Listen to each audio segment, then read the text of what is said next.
ठाणे शहर विधानसभा मतदारसंघाचे महायुतीचे उमेदवार संजय केळकर यांनी सायंकाळी गुरुदेव दत्ताचे दर्शन घेऊन आपला प्रचार दौऱ्याला सुरुवात केली। हा प्रचाराचा दौरा दत्त मंदिर, फुल मार्केट करत भंडारहळ्ळी मार्गे उथळसर येथील उथळेश्वर महादेवाचे दर्शन घेऊन प्रचार दौऱ्याची सांगता केली। यावेळी नागरिकांनी या प्रचार दौऱ्यामध्ये उत्स्फूर्तपणे सहभाग नोंदवला होता। यावेळी आपल्या हक्काचा माणूस म्हणजे संजय केळकर अशा घोषणाही नागरिकांनी दिल्या। जसजसे निवडणुकीच्या मतदानाची वेळ जवळ येत आहे तसतसं प्रचार शिगेला पोहोचत आहे। ठाणे शहर विधानसभा मतदारसंघातील भाजपचे उमेदवार संजय केळकर यांच्या प्रचार महायुतीचे पदाधिकारी आणि कार्यकर्ते जोमाने काम करत आहेत। केळकर हे सुद्धा शहराच्या विविध भागामध्ये प्रचार रॅली काढून मतदारांच्या भेटीगाठी घेत आहेत। या प्रचार रॅलीला नागरिकांचा उत्स्फूर्त प्रतिसाद मिळत आहे। त्याचबरोबर केळकर हे सकाळच्या मॉर्निंग वॉक करीत देखील नागरिकांच्या भेटी घेत आहेत।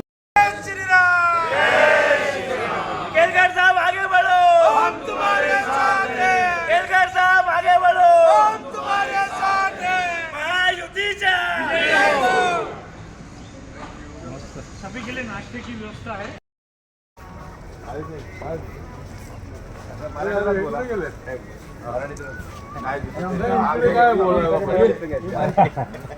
अपने माणूस आहे आपले 100% आपला हा आमचा कोकणकट्टा नावाचा ग्रुप आहे। मॉर्निंग वॉक हे आमच्या सर्व वयस्कर लोकांचे सकाळचे आम्ही इकडे कुठे वयस्कर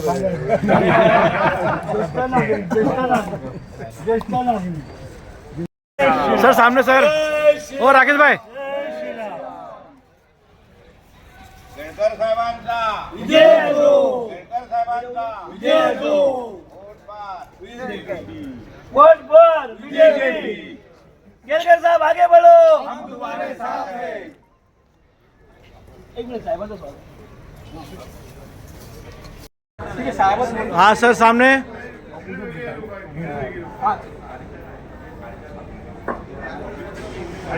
एक 2 मिनिट साहेब आता 2 शब्द बोलायचं मला, 2 शब्द पाठीसाठी। आता या इलेक्शनमध्ये साहेब आपल्या हॅट्रिक मारणारच आहे, पण 2 शब्द बोलतो। हे जे बीजेपीचं जे एवढं पॉवर आलेलं आहे इकडे लोधा आमारामध्ये, त्याच्या मागे आपले जैन साहेबांचा खूप मोठा हात आहे।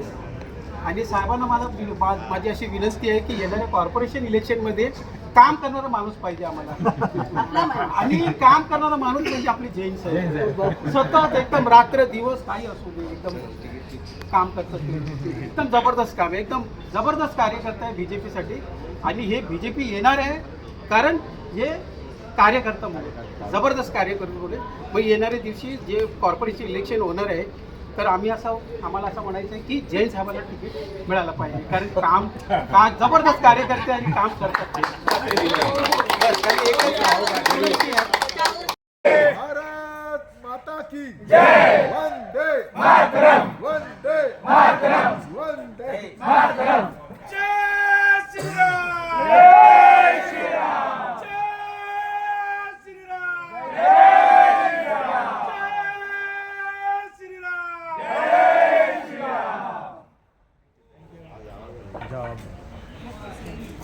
साहेब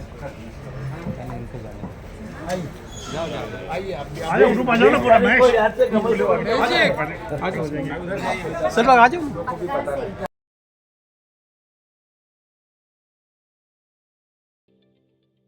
ठाणे महानगरपालिकेचे मालमत्ता कर म्हणजेच प्रॉपर्टी टॅक्स भरण्याचे आवाहन। सन 2022-23 या आर्थिक वर्षाचे मालमत्ता कराचे म्हणजेच प्रॉपर्टी टॅक्सचे बिल ठाणेकर करदात्यांना महापालिकेमार्फत आर्थिक वर्षाच्या सुरुवातीस म्हणजेच माहे एप्रिल 2022 मध्ये देण्यात आलेले आहे। तथापि अद्यापही काही करदात्यांनी मालमत्ता कर महापालिकेकडे जमा केलेला नाही। सध्या आर्थिक वर्षाचा अंतिम टप्पा सुरू झाला आहे। मालमत्ता कर वसुलीसाठी महापालिकेतर्फे कडक कारवाई हाती घेण्यात आली आहे। या अंतर्गत जंगम मालमत्ता, टीव्ही, फ्रीज, वाहन व इतर जप्त करणे तसेच स्थावर मालमत्ता वॉरंट बजावून जप्त करण्यात येत असून मालमत्तेचा जाहीर विक्रीद्वारे लिलाव करून कराची रक्कम वसूल करण्यात येत आहे। मालमत्तेस पाणी पुरवठा करण्यात येणारे नळ संयोजन खंडित करण्यात येत आहेत। त्याचप्रमाणे थकीत मालमत्ता करावर 2% व्याज आकारले जात असल्याने भरावयाची रक्कम वाढत आहे। आपला मालमत्ता कर propertytax.thanecity.gov.in या लिंकद्वारे तसंच गुगल पे, फोन पे पेटीएम याद्वारे ऑनलाईन पद्धतीने करण्याची सुविधा उपलब्ध करून दिली आहे. शनिवार, रविवार व सार्वजनिक सुट्टीच्या दिवशी नागरिकांना मालमत्ता कर भरणे सोयीचे व्हावे याकरता महापालिकेचे मालमत्ता कर संलग्न कार्यालय या दिवशी कार्यान्वित ठेवण्यात आलेले आहे. तरी मालमत्ता कर वसुलीची अप्रिय कारवाई टाळण्याच्या दृष्टिकोनातून मालमत्ता कर भरून महापालिकेस सहकार्य करावे. धन्यवाद.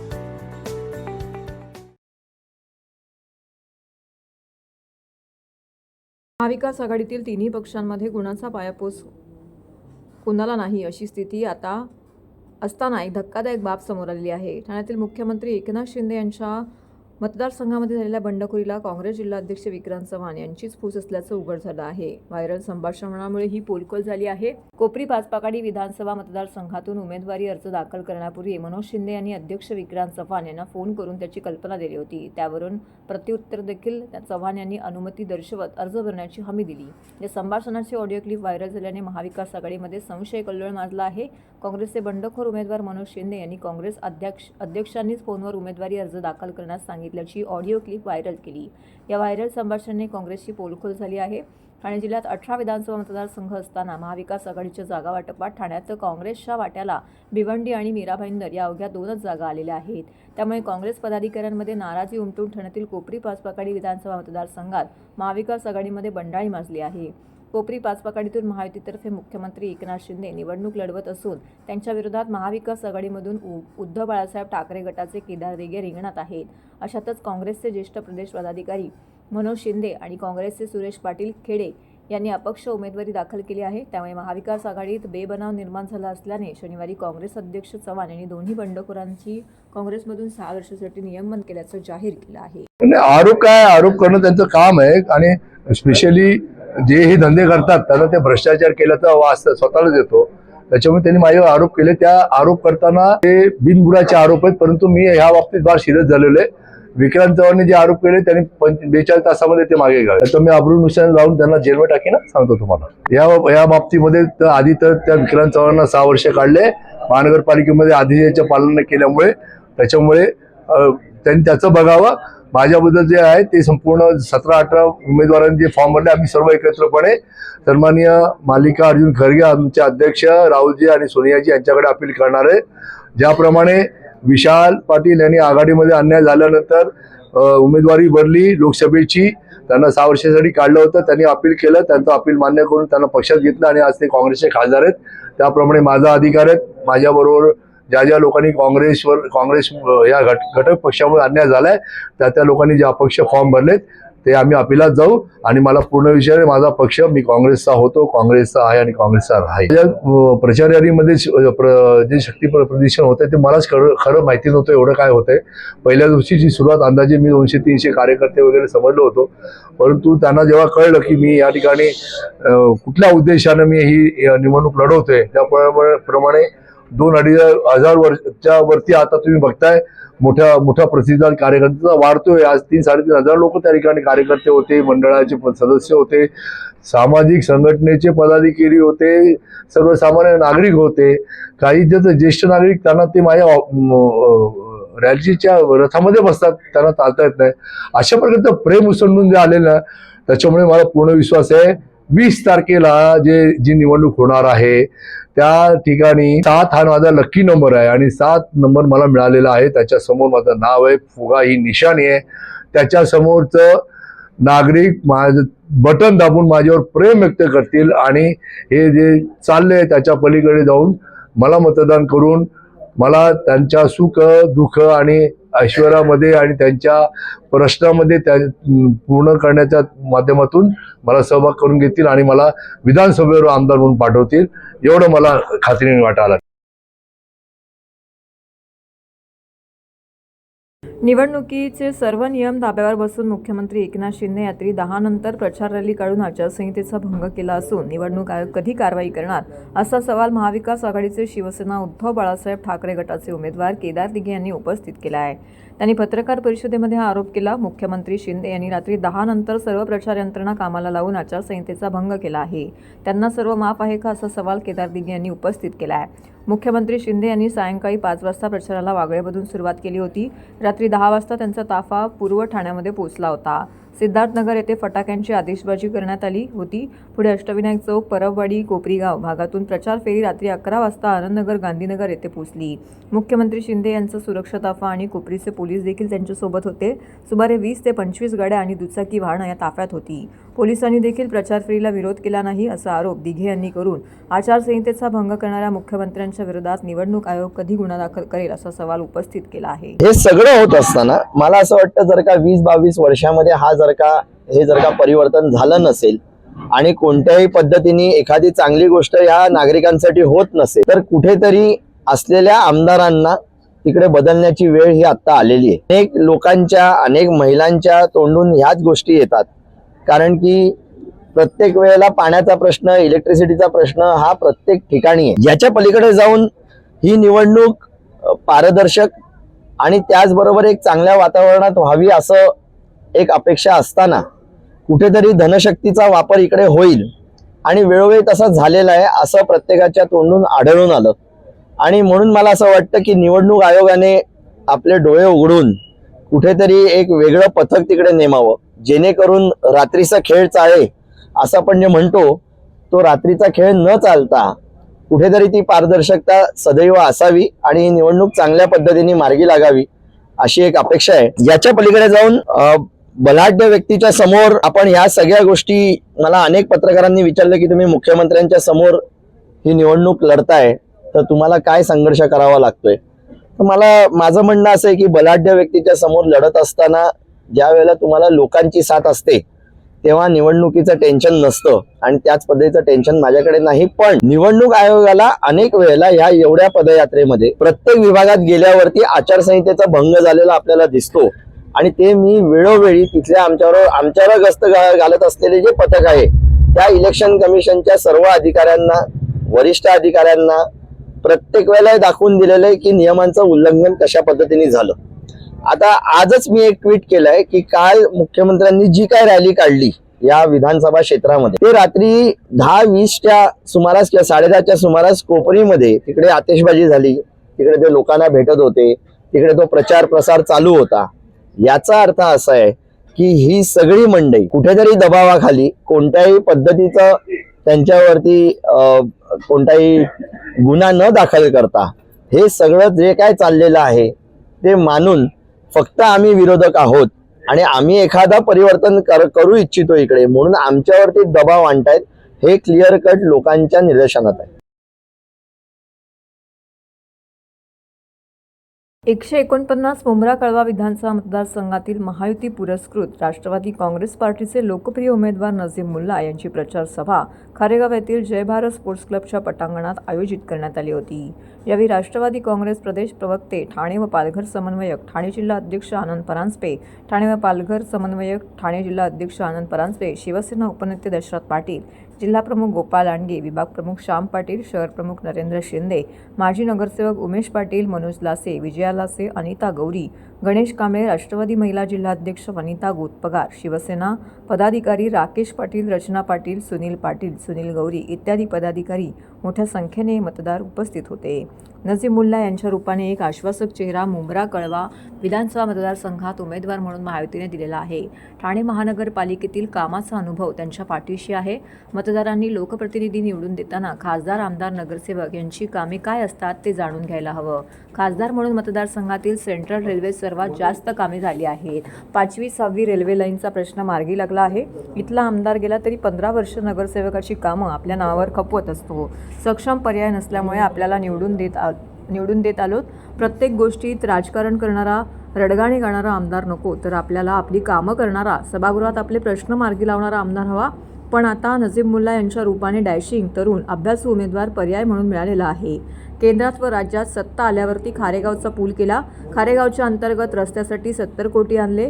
10 कोटी तरण तलावासाठी आणले. भूमिपुत्र मैदानासाठी 5 कोटी मंजूर केलेत.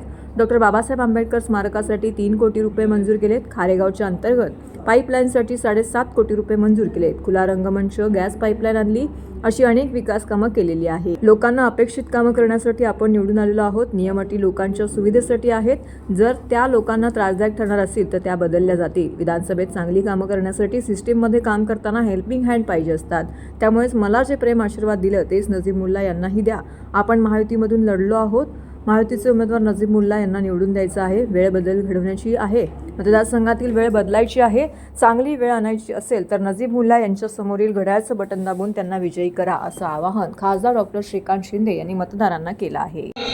डीपी रोड नको असेल तर 100% जो आहे डीपी रोड रद्द करण्याचं काम देखील आपण करू. कारण की लोकांना जे अपेक्षित आहे ते काम करायला आम्ही इथे आलो.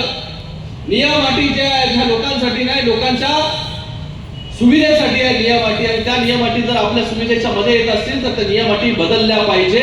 जशा नियम अटी शिंदे साहेबांनी गेल्या 2.25 वर्षामध्ये वेगवेगळ्या बदलण्याचं काम केलं. त्याचबरोबर आपल्या या सगळ्या सोसायटीज वरती महाराष्ट्र शासन लावलं गेलेलं आहे.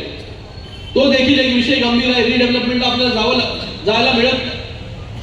बघा आपण ठाण्यामध्ये म्हणजे किसननगर मध्ये कोपरी पाचवाकडीमध्ये क्लस्टर योजना आणली. लोकांना जे आहे लोक जीव मुठीत घेऊन राहत होते. कधी घर पडेल माहिती पडत नव्हतं. पावसाळा आला की लोक जे आहे ती घाबरून जायची की कधी कुठल्या पावसाळ्यामध्ये कुठली बिल्डिंग कोसळेल आणि किती जीव जातील हे कळत नव्हतं. पण माननीय मुख्यमंत्री मोदयांनी त्यांच्या जिव्हाळ्याचा विषय क्लस्टर योजना, ही क्लस्टर योजना ठाण्यामध्ये आणली आणि त्याची सुरुवात देखील जी आहे कोपरी पाचपाकडीमध्ये सुरू झाली. लोकांना त्यांचं हक्काचं घर म्हणजे घराला घर देण्याचं काम आणि ते देखील मोठं घर देण्याचं काम आपल्या सरकारने केलं. तीच क्लस्टर योजना जी आहे ती आता कळवा, खारेगाव इथे पण आपण लागू केली. रिडेव्हलपमेंटचे विषय असतील, मुंबईमध्ये पण गेले अनेक वर्ष लोकांच्या हाऊसिंगचे विषय होते, घरांचे विषय होते, कधी सोडवले गेले नव्हते. 148 ठाणे विधानसभा मतदारसंघाचे महाविकास आघाडीचे उमेदवार राजन विचारे यांनी देखील आपली प्रचार सुरू केला आहे. राजन विचारे यांच्या महाविजयाचा प्रचार यात्रा ठिकठिकाणी पाहायला मिळते. अशातच काल हंसनगर येथून त्यांनी आपला प्रचार रॅली सुरू केली. यावेळी हंसनगर, सिंगनगर, सिद्धेश्वर तलाव, पाटीलवाडी, रमाबाई नगर, गणेशवाडी, सहयोग, पाचपाकाडी शाखा, गुरुकुल सोसायटी, आनंद सावली, खळे कंपाऊंड, ओपन हाऊस, टेकडी बंगला, रायगड आळी, चंदनवाडी शाखा, नटेश्वर शंकर मंदिर, उपादेवी पाडा, साईबाबा मंदिर, नुरीबाबा दर्गा रोड, जोधळी बाग, मारुती मंदिर येथे या रॅलीचा समारोप करण्यात आला. या रॅलीमध्ये अनेक नागरिक मशाल हे चिन्ह हाती घेऊन या प्रचार रॅलीमध्ये सहभागी झालेले होते. अनेक नागरिकांच्या आणि मतदारांच्या भेटीगाठी घेत उमेदवार राजन विचारे यांनी आपली प्रचार रॅली मारुती मंदिराजवळ समारोप केली.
साहेबांना प्रचंड बहुमताने विजय करायचा आहे. मशाल मशाल मशाल आपले निशाणे धगधगती मशाल, आपले निशाणे धगधगती मशाल. मशाल या चिन्हावर बटन दाबून महाविकास आघाडीचे अधिकृत उमेदवार सन्माननीय राजश्री बाबूराव विचारे यांना प्रचंड बहुमताने विजयी करा. सर्व ठाणेकरांना मी धन्यवाद देतो. गेली 35 वर्ष या ठाण्यामध्ये मी नगरसेवक, महापौर, आमदार, खासदार हे सर्व ठाणेकरांच्या आशीर्वादामुळे मला मिळाला असं मी समजतो. आणि तुम्हाला माहिती असेल लोकांचा उत्साह आहे या निवडणुकीमध्ये आणि खऱ्या अर्थाने पक्षप्रमुख उद्धव ठाकरे साहेब आणि महाविकास आघाडीच्या माध्यमातून या ठिकाणी मला उमेदवारी मिळाली आणि मला विश्वास आहे या विकासाच्या कामाच्या जोरावरतीच परत एकदा मला ठाणे विधानसभेचा दुसऱ्यांदा आमदार म्हणून काम करण्याची संधी सर्व ठाणेकर देतील असा विश्वास आहे.